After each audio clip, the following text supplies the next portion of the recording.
Morgan called me because I basically live at her apartment, so they're getting me a stocking for the apartment, which is funny in my eyes. But yeah, I'm gonna see what I'm gonna do.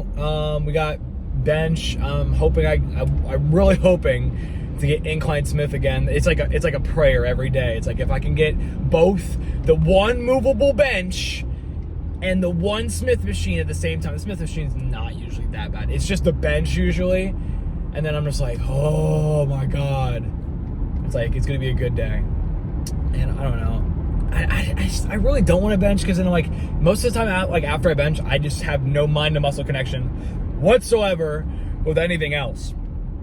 And if I just start with like pec deck or incline Smith, then it's just like the entire workout is great and my shoulders aren't inflamed. But we'll see. I don't know if I'm gonna be. I'm not gonna be trying to get up to actually 275. I'm just gonna completely retcon that decision. I'll just get to like see how many I can do at 225 and see how much of a struggle that is. Because I'm like, I mean, I can also put on like my powerlifting shoes and then maybe my belt as well. But yeah, I just want to have a good workout. I want to have a good pump. I want to actually feel the pump. I mean, there's some times where you just have a pump and you don't feel it at all, and you're like, oh, okay, so I actually did something, I just don't fucking feel it. And that honestly happens more often than not. When I feel it and I look good, then I'm just like, ooh, okay. And then there's just times where I feel it and I don't look good, and I'm like, so what the hell happened? And honestly, I don't know still. But hey, I mean, body dysmorphia is God's greatest strategy, in my opinion. Being able to look at your body like 2 years later and you still feel like you look like shit.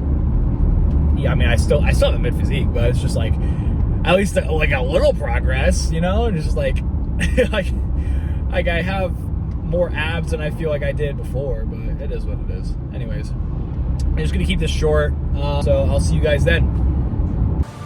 There's no, oh my God, man, it's every day of your life just do it. So that's the first thing I did. I didn't panic on I had 30 more miles to go to get 100. I started about the process. Slowly but surely I was able to stand up, and I was literally hobbling around this track, just walking. No running at all. I couldn't run. My feet were in the worst pain. This is the worst pain I've been in my entire life. Nothing in any training is even comparable to this last 30 miles. And what happened was, my ex-wife looked at me and she's like, man, we agreed I'm not gonna make the time. I was going way too slow. And at that time, at mile 81, something clicked that I'll never probably be able to do again, where my mind, body, spirit, soul, everything is connected. And my mind knew I wasn't fucking around anymore. It knew I wasn't gonna quit. It knew that guy was dead and buried and gone. And I was gonna die out here on this fucking 1 mile for whatever reason why I was gonna get through this motherfucker. I didn't give a damn. There was no fucking crowds. There was no trophy at the end. I wasn't even in a race in my mind. It was nothing. It wasn't about nothing. There was no nothing. It was a bunch of people who didn't know who the fuck I was, and it was me against me. And I used all these different dark places to start bringing out light and just fucking going deeper and deeper. Ended up running the next 20 miles. I ran 101 miles, and I ran the next 20 miles, at about a 10:30 pace. And I did 101 miles in 18 hours and 56 minutes.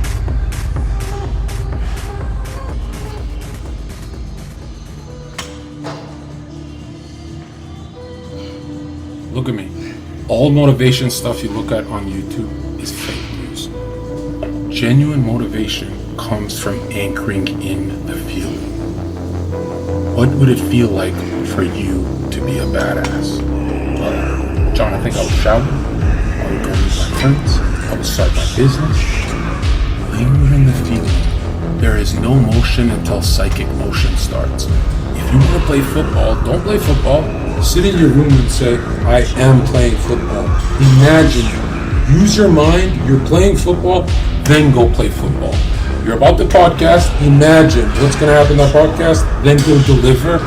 Stay in the moment, linger in the feeling of a winner, and you get addicted to the feeling. Meaning you don't need motivation anymore because the feeling is like. But John, how do I feel like a winner? That question is wrong. Ask yourself, are you thinking of the past or the future? Once those concepts disappear, now focus on genuine motivation. Linger in the feeling. John, I feel like a badass when I do a workout. It makes me linger in the feeling for 2 more hours than do the workout. What do you do after that? Well, when I read these books to go to the next level, stay on the feeling. Don't slip off the feeling. If you slip off, you might have a week off the feeling. Genuine inspiration is the fire that gets cooked in the water, which is feeling. When an idea of genuine passion and inspiration is cooked in feeling, you have real movement. You have real movement. But John, does that mean before I start a business I have to imagine it? Yeah. Start a business without your imagination, see how much you fail. You know what I mean?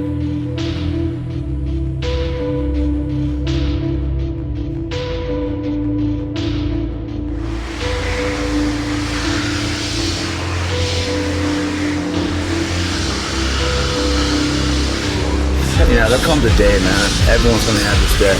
There comes a day where being average, being mediocre is just sickening to you. It's just sickening. It makes you want to throw up. Because you've seen people with far less talent than you.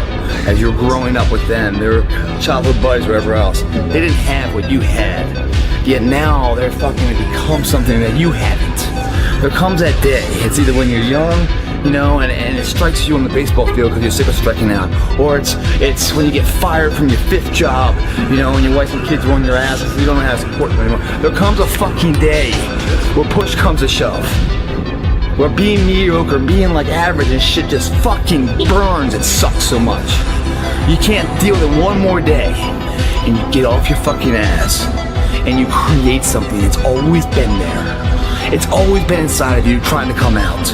But you've never wanted to unwrap it because it's too much fucking pain and commitment. You were scared you were gonna fail.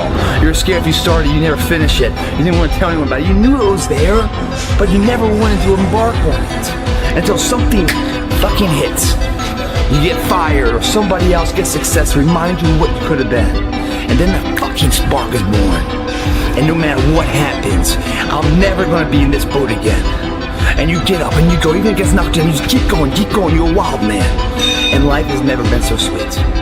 That can happen at an early age, it can happen at a later age. It's gonna happen to somebody no matter what, it's gonna happen to you. And when it does happen to you, thank your lucky stars that finally you're alive. It's time to unwrap the potential you can be. Superior, man. It's within you.